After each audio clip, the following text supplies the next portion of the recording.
Hi guys, my name is Kavya Sharma and I welcome you all to my YouTube channel. I hope all of you guys are doing good. I hope all of you guys are keeping safe and your loved ones are safe as well. COVID is not yet over, so please take care of yourselves. Please wear your masks properly and please use your sanitizers, wash your hands, and just be there for your loved ones, okay?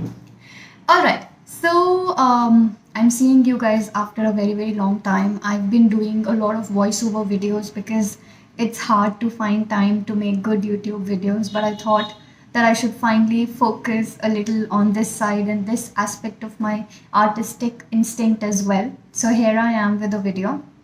And I was just trying to make a list of things that I can share with you all apart from my poetry and prose and tips and tricks here and there about writing because I've been writing since the longest time ever.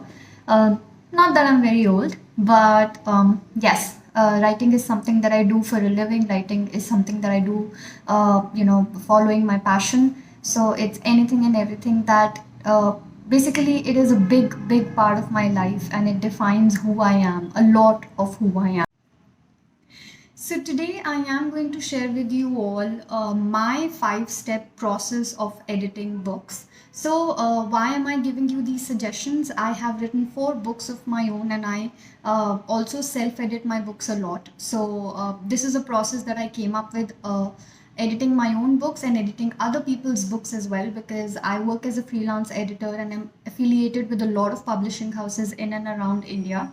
And I do freelance editing for individual clients as well as for publishing houses. So I've edited fiction books in terms of crime, thriller, romance fiction, young adult, suspense, women's fiction, travel, even religious books, etc.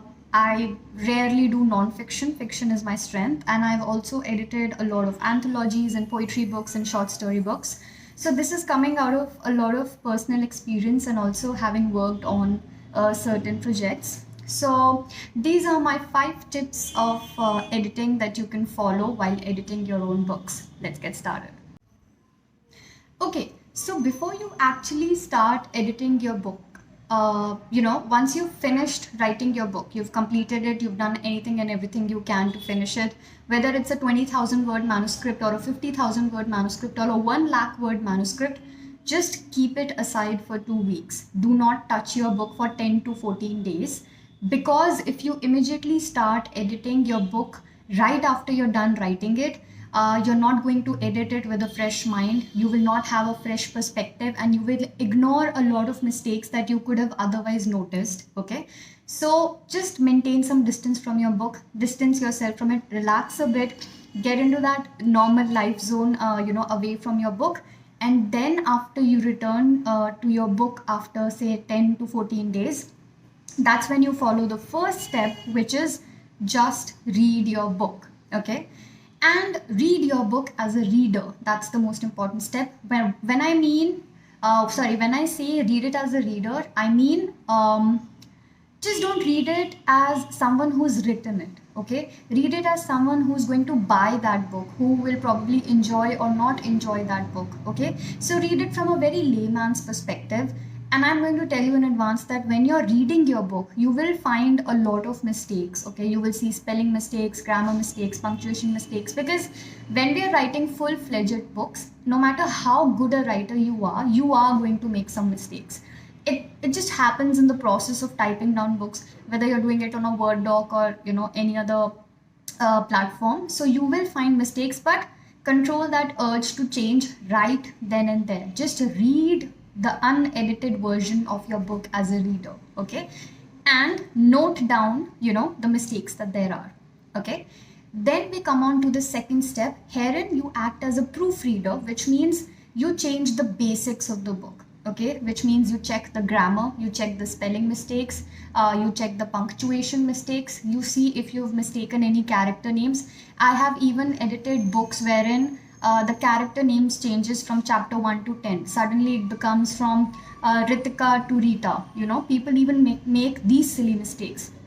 So you have to be very careful as to you're not mistaking your character names, your grammar is on point, your punctuation is on point, your articles a and the is on point, and your spelling mistake is on point.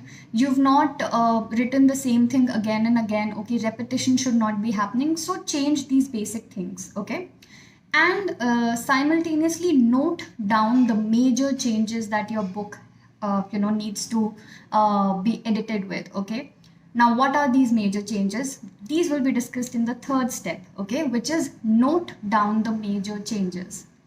So these major changes can be you have overwritten your book and you have to cut it down a great deal. I have publishers approaching me wherein they give me like a 50,000 word manuscript and they straight out tell me to cut out 20,000 words out of it.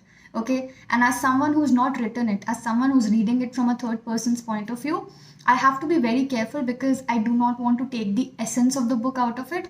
Yet at the same time, I do not want the book to sound very repetitive, and I don't want it to feel like it's overwritten. Okay, so avoid A, overwriting, and avoid B, underwriting as well.